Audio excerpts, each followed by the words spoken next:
Hello and welcome to an album a day, day 111, going through my vinyl collection one album at a time. I'm actually recording this the night before because I didn't want to forget to follow up on what I found out on my Police Synchronicity album. That is a 1983 copy. So I do have an original issue from A&M Records, which is awesome. The seller had listed that in the description, but you never know. That doesn't, they may think that doesn't necessarily mean that they don't know that they have a reissue or have one that was issued a year later. You never really know until you look for yourself. So very glad that that worked out, that I do have a 1983 copy. This album that I'm talking about, very famous album, huge success for this artist, is not an original copy. This album came out in 1975. The copy I have is 1978, not too bad, on Atlantic Records, and is an excellent copy that I'm very excited about. And I'm talking, of course, about the awesome album, Welcome to My Nightmare by Alice Cooper. Really nice. I mean, this is like the inviting the guy at the door. He's going to take your ticket, let you in, take you on a guided tour, whatever. Really cool album cover. I'm not sure what all this is about, but it's kind of a neat design, little butterflies and all that kind of stuff. The vinyl is in excellent condition, as always. I'm very happy about that, so I don't have to buy another copy at some point. Here it is, if I can get it out. Right there, very beautifully preserved. Let's see here. This is a weird sleeve because it has an extra layer of protection that you can't see through. But the vinyl itself, absolutely beautiful. Both sides look good. I don't know what it is about the A&M logo. Green and orange is not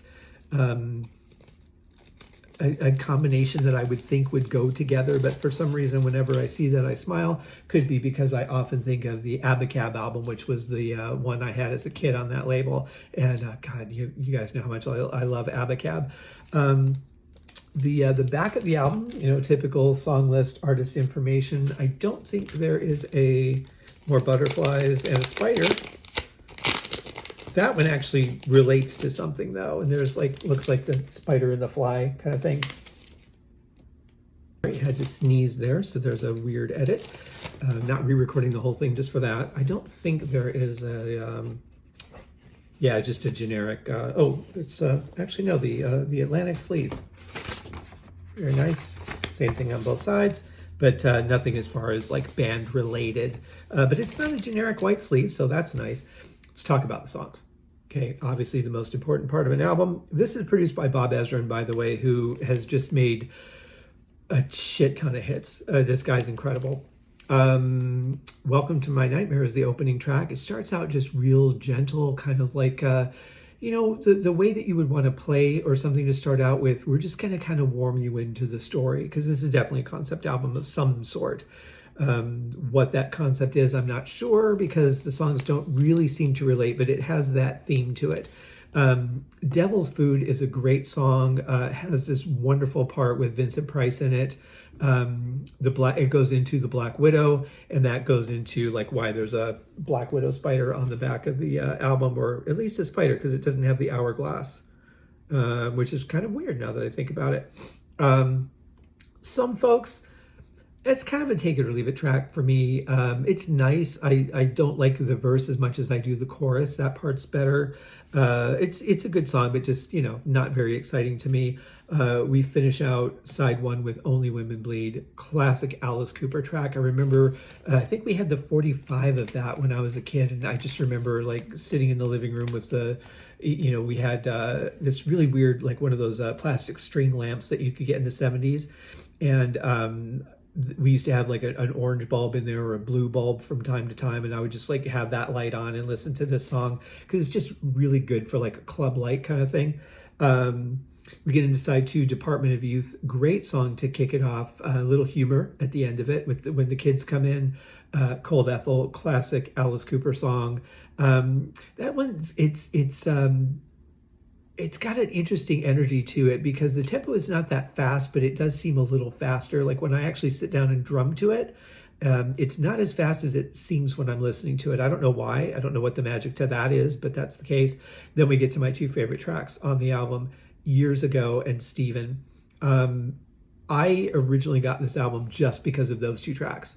Absolutely love them. It's just a wonderful story of the progression of this kid and a character that comes back later in other albums. In fact, one of the theories on Alice Cooper Goes to Hell that I've read is it's actually the character of Steven that is the main character of that story. Though I don't see any evidence of that on the album, it's very possible. But my two favorite tracks on this easily. And then Escape is a good way to end it. It's kind of a... It does go back to that concept album feel, like, okay, you've come into my nightmare, now you're escaping from it. Again, some really good humor in there, bringing the kids choir back. Good track. Good way to end the album, I would say. But yeah, another Bob Ezrin production that became a smash hit. There was a follow-up, Welcome to My Nightmare 2. I have yet to hear it.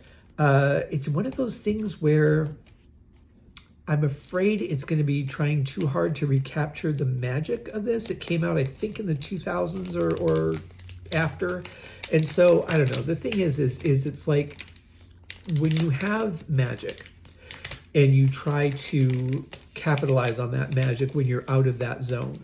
Like when they try to reboot a show, but they do it with different writers, or the writers have are the same, but they've gone on in different directions. They've all grown apart, grown as individual writers, grown as a team with other teams, and all that. It's like you're not putting the same situation together.